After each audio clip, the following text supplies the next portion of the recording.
وَقُلْ جَاءَ الْحَقُّ وَزَهَقَ الْبَاطِلُ إِنَّ الْبَاطِلَ كَانَ زَهُوقًا۔ إن الحمد لله نحمده ونستعينه ونستغفره ونعوذ بالله من شرور أنفسنا ومن سيئات أعمالنا، من يهده الله فلا مضل له ومن يضلل فلا هادي له، وأشهد أن لا إله إلا الله وحده لا شريك له، وأشهد أن محمدا عبده ورسوله، أما بعد فإن خير الحديث كتاب الله وخير الهدي هدي محمد صلى الله عليه وسلم، وشر الأمور محدثاتها وكل محدثة بدعة وكل بدعة ضلالة وكل ضلالة في النار۔ يقول سبحانه وتعالى في محكم تنزيله: وإذ يمكر بك الذين كفروا ليثبتوك أو يخرجوك أو يقتلوك ومكروا مكر الله والله خير الماكرين۔ ويقول كذلك: لقد كان لكم في رسول الله أسوة حسنة لمن كان يرجو الله واليوم الآخر وذكر الله كثيرا۔ ويقول الرسول صلى الله عليه وسلم: لا يؤمن أحدكم حتى أكون أحب إليه من والده وولده والناس أجمعين۔ حاضرین جمعہ اور خواتین اسلام، خطبہ مسنونہ کے بعد میں نے 2 آیتیں تلاوت کی۔ ایک آیت میں ہے کہ کافر چال چل رہے ہیں، سازش کر رہے ہیں، کس کے لیے؟ آپ کو قتل کرنے کے لیے، آپ کو قید کرنے کے لیے، قتل کرنے کے لیے، یا آپ کو نکالنے کے لیے مکے سے۔ اللہ بھی اپنی تدبیر کرتا ہے اور اللہ ہی بہترین تدبیر کرنے والا ہے۔ سورہ احزاب کے اندر اللہ نے ارشاد فرمایا: اے لوگو، یقیناً تمہارے لیے اللہ کے رسول نمونہ ہیں، یہ نمونہ وہ اپنائے گا جس کا یقین ہے اللہ پر اور آخرت پر اور اللہ کو یاد کر کے زندگی گزارتا ہے۔ ایک حدیث بھی پڑھ کر سنایا جو مسلم اور بخاری کی ہے کہ نبی کریم صلی اللہ علیہ وسلم نے فرمایا: تم میں کا کوئی بھی آدمی اس وقت تک مسلمان نہیں ہو سکتا جب تک کہ میری محبت، اللہ کے رسول کی محبت اس کے دل میں سب سے زیادہ نہ ہو جائے، ماں باپ سے بھی، بیوی بچوں سے بھی اور سارے لوگوں سے۔ محرم کا مہینہ شروع بھی ہوا اور 12 تاریخ ہو بھی رہی ہے محرم کی، لیکن محرم کے ذکر اور محرم کی یادیں ہمارے دلوں میں باقی ہیں۔ اس مہینے میں کیا کیا ہوا؟ بہت ساری باتیں ہوئی، اور پہلی بات تو یہ ہے اسلامی سال جس کو ہجری سال بھی کہتے ہیں، وہ نیا سال شروع ہوا 1440 پر 12 دن پہلے شروع ہوا۔ اس کے متعلق چند باتیں سن لیجئے۔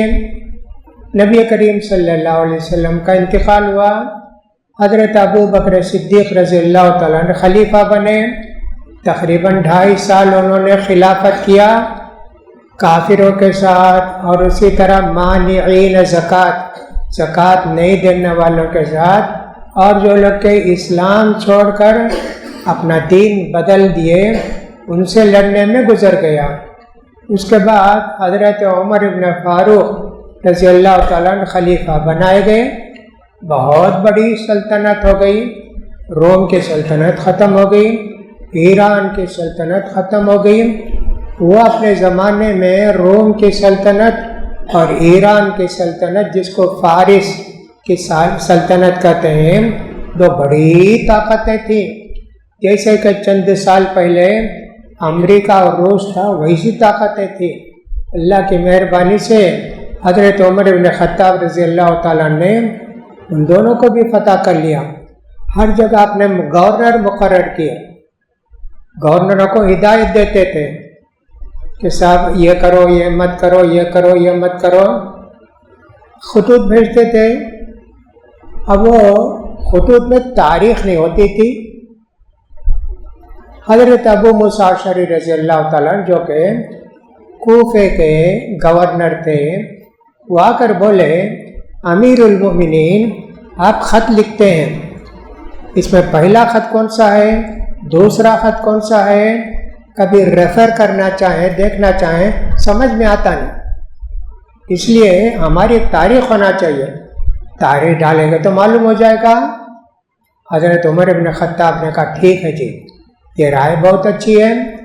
لوگوں کو جمع کیا، لوگوں سے پوچھا کہ دیکھو کون سی تاریخ ہم لوگ شروع کریں ہمارے ہجری سال کی۔ کچھ لوگوں نے کہا اللہ کے رسول جب پیدا ہوئے تب سے شروع کریں گے، کچھ لوگوں نے کہا نہیں، اللہ کے رسول جب نبی بنائے گئے تب سے شروع کریں گے تاریخ، اور کچھ لوگوں نے کہا نہیں، اللہ کے رسول کا جب انتقال ہوا تب شروع کریں گے۔ حضرت علی نے کہا نہیں، سب سے بڑا انقلاب اسلامی تاریخ میں ہجرت ہے، ہجرت کے بعد اسلام پھیلا۔ مکے میں 13 سال تھے اللہ کے رسول صلی اللہ علیہ وسلم، 100 کچھ آدمی مسلمان ہوئے، 140 مسلمان ہوئے۔ 13 سال کی کوشش میں اللہ کے رسول جب ہجرت کر کے مدینے کو تشریف لائے، بہت لوگ مسلمان ہو گئے، قبیلے کے قبیلے مسلمان ہو گئے۔ تو یہ انتہائی بہترین موقع تھا ہجرت کا، اس لیے ہم ہجرت سے تاریخ شروع کریں گے۔ حضرت عمر کو یہ رائے پسند آ گئی اور سب لوگوں نے بھی اس کو پسند کیا، تو ہجری تاریخ کا وہاں سے شروع ہوا۔ اس سے پہلے لوگوں میں آپس میں بات کریں بھائی تمہارا لڑکا کب پیدا ہوا، وہ ہاتھی والوں کا قصہ ہے نا، اس سے 3 سال پہلے پیدا ہوا۔ اچھا بھائی تمہاری شادی کب ہوئی، وہ ہاتھی والوں کا قصہ ہے نا، 2 سال کے بعد۔ ہاتھی والوں کا قصہ عرب میں مشہور تھا، اسی سے حساب کرتے تھے۔ ابرہہ بادشاہ جو یمن کا بادشاہ تھا، یمن بہت بڑی سلطنت تھی، وہ آدمی ایک بت خانہ بنایا جس کو بولا کعبہ ہے، آئندہ سے لوگ یہیں آنا حج کرنے کے واسطے، مکے کو نہیں جانا۔ لیکن کوئی اس کی بات نہیں مانے، لوگ سب کعبے مکے کو جاتے تھے حج کرنے کے لیے۔ اس نے سوچا کعبہ ہے اس لیے نہیں آتے نا، کعبہ کو گرا دیں گے۔ تو پورے لاؤ لشکر کے ساتھ یمن سے آیا، آ کے کعبہ گرانے کے لیے کوشش کیا۔ اللہ نے چھوٹے چھوٹے پرندوں کا، ابابیل پرندوں کو بھیجا، جتنے آئے تھے ایک کنکر اس پر گرتا وہ بھی سڑ جاتا اور اس کا ہاتھ بھی سڑ جاتا، اتنا زیادہ اثر والا وہ کنکر تھا۔ وہ واقعہ عرب میں بہت مشہور تھا، اس کی لمبی تفسیر تھی، بہرحال وہ تاریخ چلتی تھی۔ تو اب حضرت عمر نے کہا نہیں جی، ہم لوگ اب ہجرت سے شروع کریں گے۔ تو یہ کب سے شروع کریں گے؟ ہجرت تو ہوئی ربیع الاول میں۔ اب ربیع الاول پہلا مہینہ کیا سال کا؟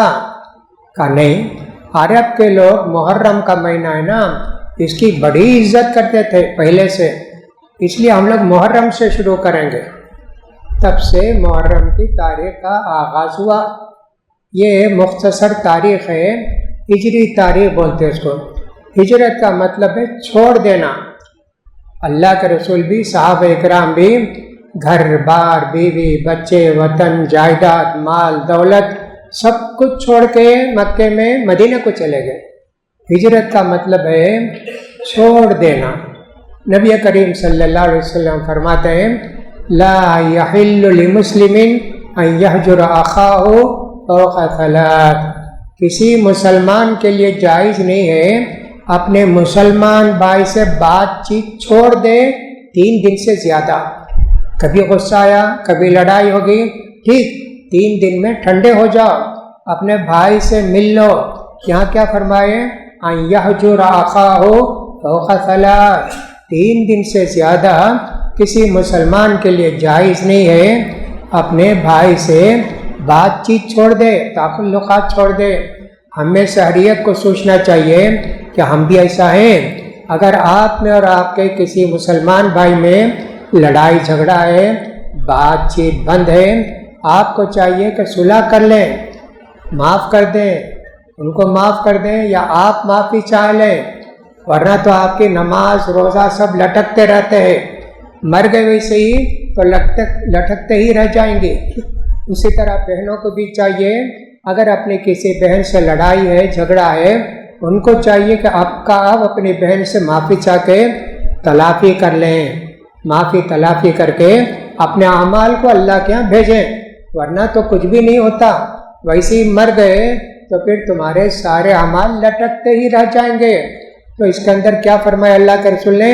3 دن سے زیادہ جی بات چیت نہیں چھوڑنا، ایسے فرمایا۔ اور اسی طرح اللہ کے رسول نے فرمایا المسلم من سلم المسلمون من لسانہ ویدیہ والمہاجر ما ہجر ما نہی اللہ عنہ۔ مسلمان وہ ہے جو کسی مسلمان کو، کسی بھائی کو اپنی زبان سے، اپنے ہاتھ سے تکلیف نہ پہنچائے، وہ مسلمان ہے۔ کسی کو گالی دے، کسی کو مارے ناحق، نہیں جی تم مسلمان نہیں ہو سکتے۔ اور مہاجر کون ہے؟ وہ آدمی جس نے کہ اللہ اور اللہ کے رسول کی منع کی ہوئی چیزوں کو، روکی ہوئی چیزوں کو چھوڑ دے۔ جیسے شراب نہیں پینا منع ہے اسلام کے اندر، نہیں کرنا جی۔ اس طرح کتنے گناہ ہیں، چھوڑ دیا، وہ مہاجر ہے۔ تو اللہ کے رسول صلی اللہ علیہ وسلم ہجرت کر کے مدینے کو تشریف لے گئے۔ مکے میں اللہ کے رسول صلی اللہ علیہ وسلم نے 13 سال کافروں کو سمجھایا، اس کے بعد کوئی ایمان لانے والے نہیں۔ صحابہ کرام کو بڑی تکلیف ہوئی تو اللہ کے رسول نے کہا یہاں سے تم چلے جاؤ حبشہ کو، ایک ملک کا نام افریقہ میں جس کو ابھی سینا بھی کہتے ہیں، وہاں چلے جاؤ جی۔ گئے وہاں، پھر اس کے بعد خبر یہ معلوم ہوئی کہ صاحب مکے کے لوگ ٹھیک ہو گئے، وہاں سے سب لوگ واپس آئے، معلوم ہوا خبر غلط ہے، کچھ لوگ تو پھر بھی واپس چلے گئے اور کچھ لوگ مکے میں رہ گئے۔ اب اللہ کے رسول نہیں، اب جو لوگ اسلام قبول کرتے تکلیف ہوتی ہے، اللہ کے رسول بولتے چلے جاؤ جی مدینے کو چلے جاؤ۔ مدینے والوں نے اللہ کے رسول سے وعدہ کیا تھا آپ آئیے، آپ کو ہم پناہ دیں گے، آپ کی مدد کریں گے، بیوی بچوں سے زیادہ آپ کی حفاظت کریں گے، یہ انہوں نے گارنٹی دی تھی۔ تو اللہ کے رسول نے صحابہ کو بھیجنا شروع کیا، لیکن اللہ کے رسول خود نہیں گئے، حضرت ابو بکر صدیق بھی نہیں گئے۔ اللہ کی اجازت چاہیے نا، ان کے لیے تو اللہ کے رسول نے اجازت دی، اللہ کے رسول کو کون اجازت دیں گے؟ اللہ اجازت دینا نہیں دیا۔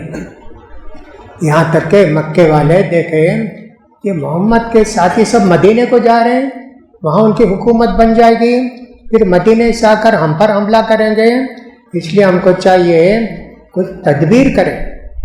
ان کی ایک پارلیمنٹ ہاؤس ہوتی تھی جس کو کہتے ہیں دار الندوہ، وہاں بیٹھ کر بڑے بڑے فیصلے ہوتے تھے، جیسے یہاں پارلیمنٹ ہے، اسمبلی، ویسا۔ تو اس میں جمع ہوئے جی سب لوگ جمع ہوئے تو مشورہ کیا آپس میں۔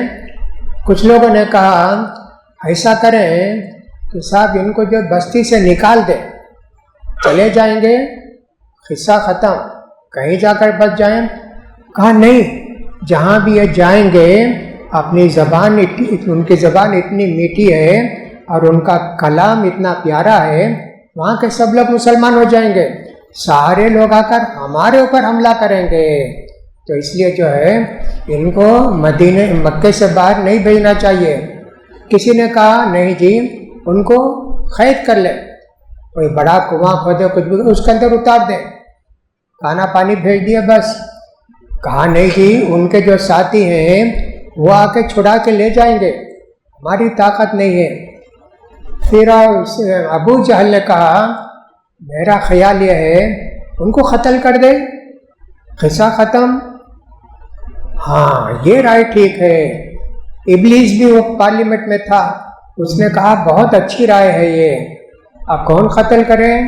جو بھی قتل کرے گا اس کے بدلے اس کو قتل کر دیں گے۔ تو ابو جہل نے کہا مکے کے جتنے بڑے قبیلے ہیں ان میں سے ایک ایک نوجوان کو تیار کیا جائے کہ سارے لوگ محمد کے گھر کے اطراف کھڑے رہیں. محمد جب سویرے نکلتے ہیں سارے لوگ مل کر ان کو قتل کر دیں. ایسا تجویز کیے اور سب کو تیار بھی کر دیے کہ نکلیں گے تو ان کو قتل کر دیں گے. اللہ تعالیٰ نے محمد صلی اللہ علیہ وسلم کو بتا دیا آج رات آپ کے ساتھ یہ ہونے والا ہے. تو اللہ کے رسول صلی اللہ علیہ وسلم فوراً حضرت ابو بکر صدیق رضی اللہ تعالیٰ عنہ کے پاس گئے. کہا کہ ہم کو ہجرت کا حکم ہو گیا ہے. ابو بکر صدیق نے کہا اللہ کے رسول میں بھی آپ کے ساتھ آتا ہوں نا اللہ کے رسول. کہا ٹھیک ہے جی تم بھی آؤ میرے ساتھ. اتنا خوش ہو گیا حضرت ابو بکر رونا آ گیا. حضرت عائشہ رضی اللہ عنہا کہتی ہیں آج تک میں غم سے تکلیف سے روتے ہوئے دیکھی تھی, خوشی سے روتے کیا میں اپنے ابا کو دیکھی ابو بکر کو خوشی سے رونے لگے.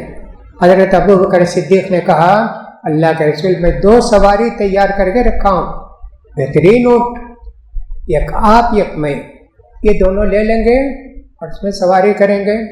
اللہ کے رسول نے کہا ٹھیک ہے لیکن قیمت لے لو.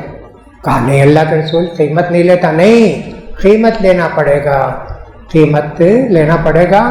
اب اللہ کے رسول صلی اللہ علیہ وسلم گھر واپس آ گئے. حضرت علی سے کہا علی میرے بستر پر تم سو جاؤ.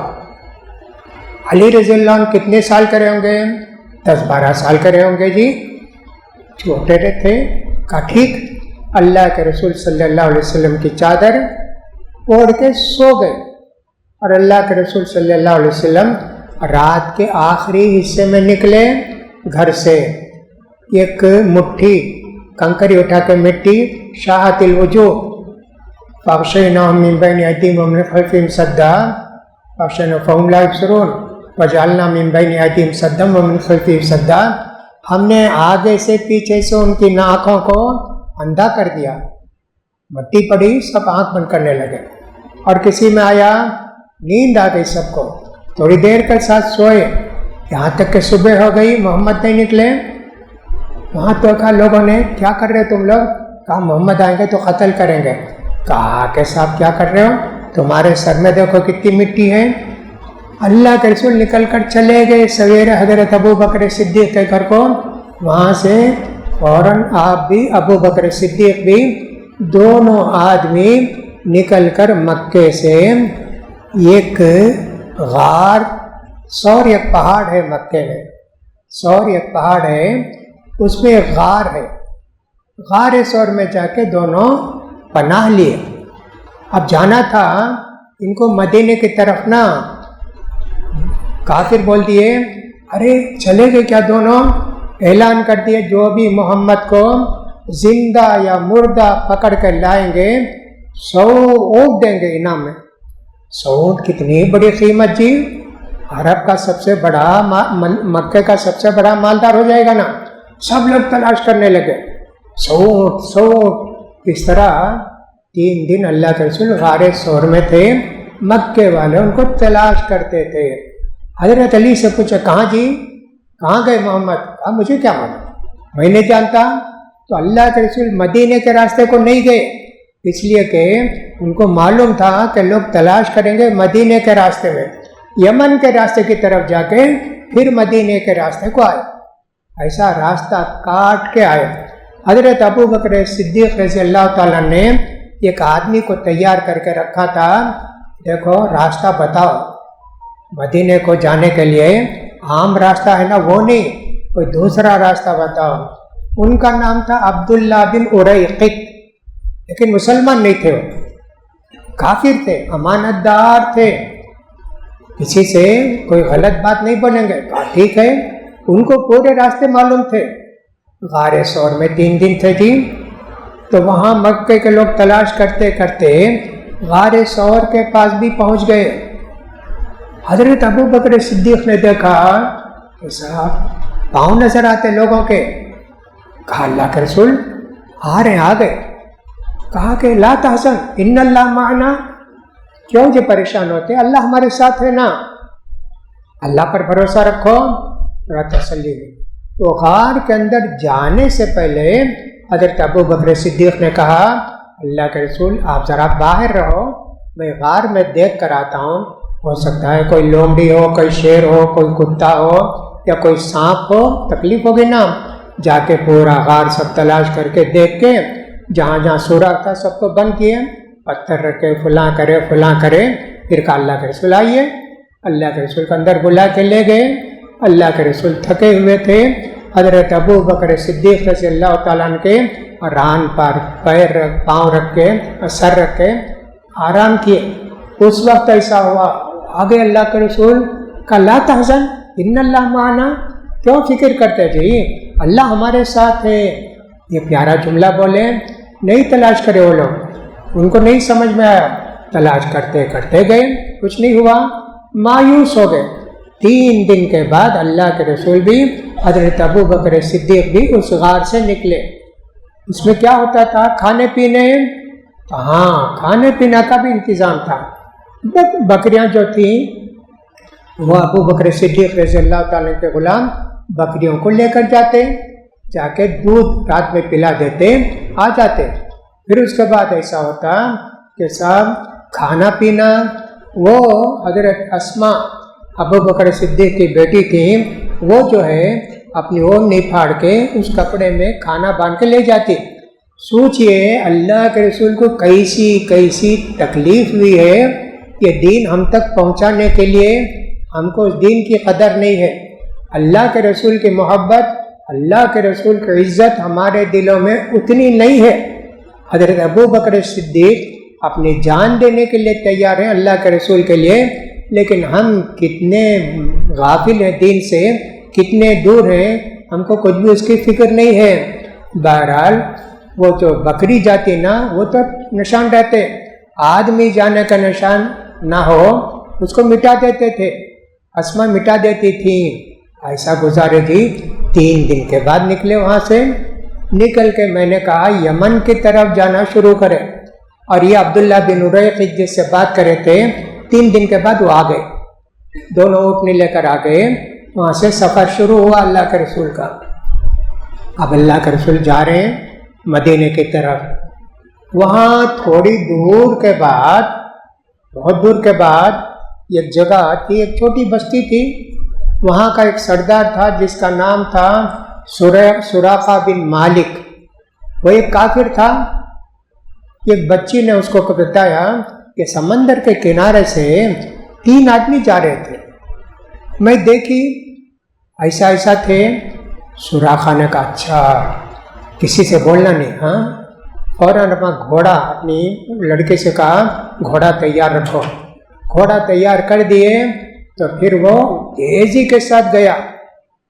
قریب میں تھے کہ اس کے دونوں پیر گھوڑے کے زمین میں دھس گئے اور وہ گر پڑا۔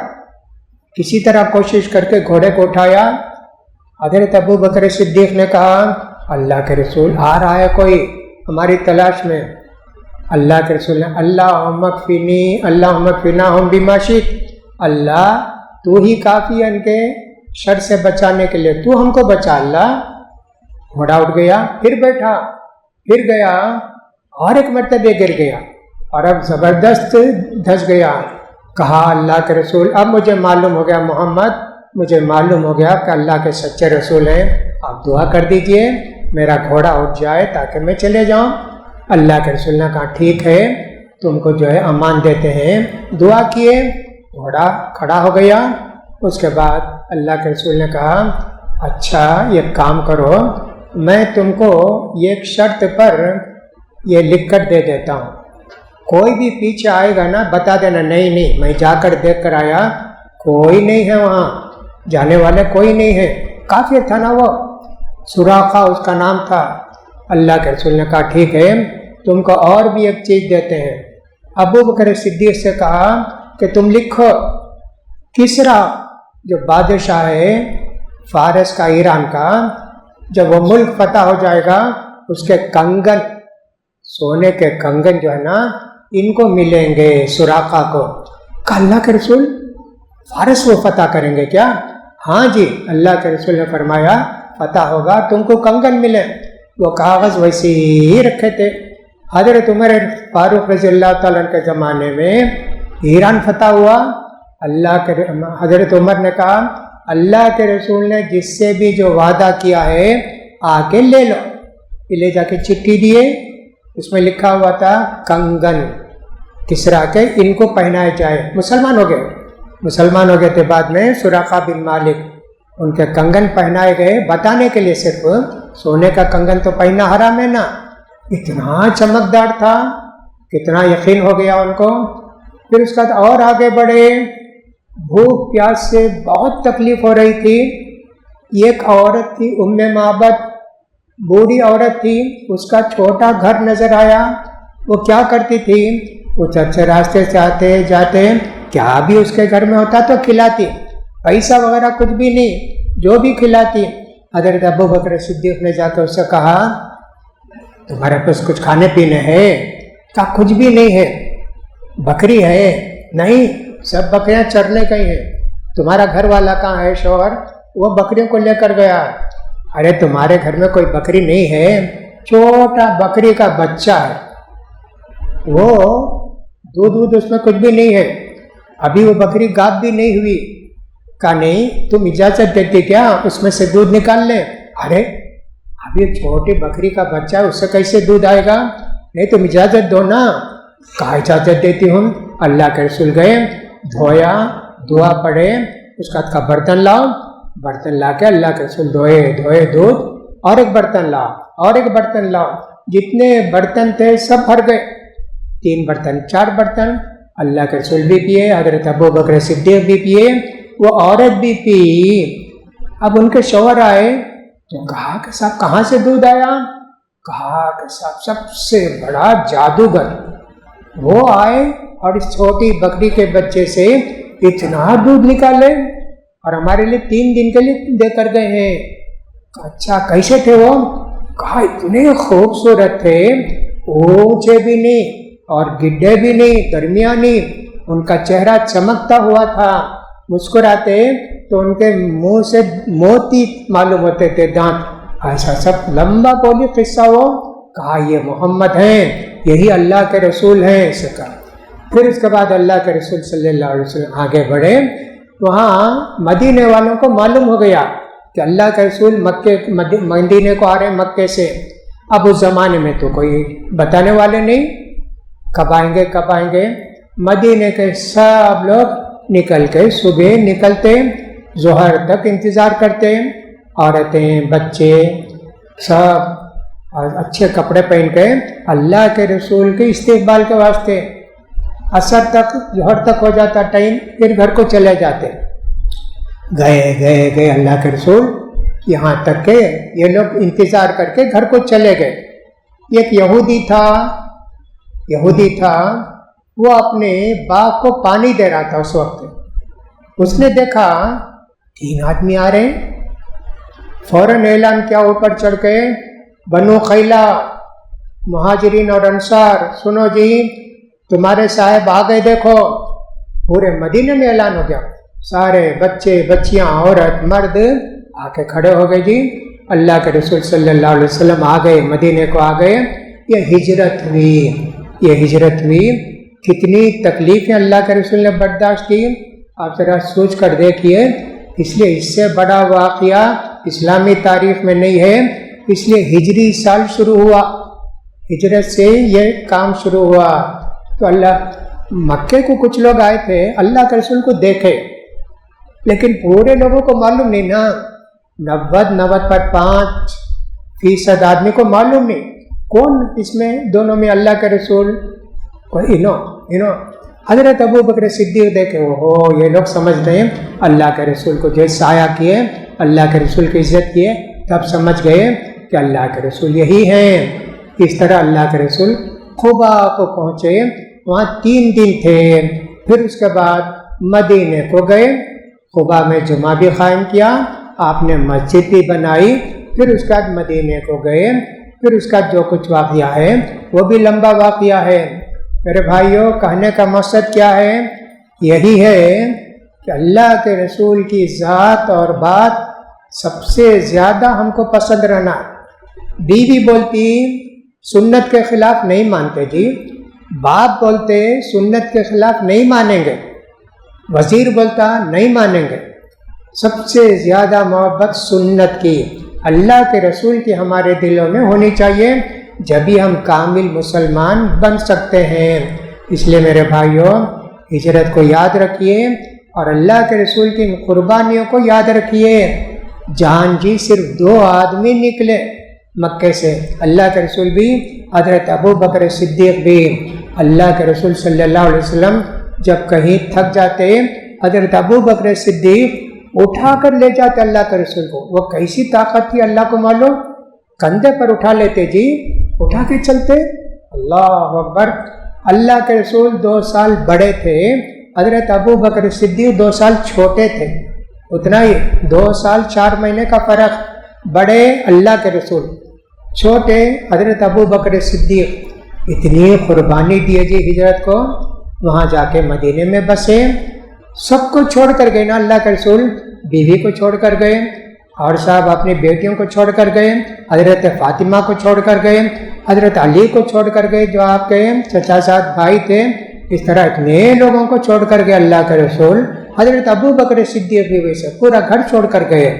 ان کے والد ابو قحافہ کافر تھے، نابینا تھے۔ کہا کہ صاحب ابو بکر چلا گیا، تم لوگ سب چھوڑ کر چلا گیا، کیا بھی دے کر نہیں گیا؟ کہا نہیں، بہت دے کر گیا۔ چھوٹی بچیاں حضرت عائشہ بھی، حضرت اسماء جا کے ایک جگہ کپڑا اڑا کے بولے دیکھو چھینک کر دیکھو اس میں کیا کیا ہے۔ ہاں کیا ہے یہ؟ سونا چاندی؟ ہاں جب تو پرواہ نہیں۔ ایسا ابو بکر صدیق کے والد کافر تھے، مکہ جب فتح ہوا تو اس دن مسلمان ہوئے۔ ہماری تاریخ بڑی شاندار ہے، لیکن ہمارے لیے عبرت اسی تاریخ میں ہے۔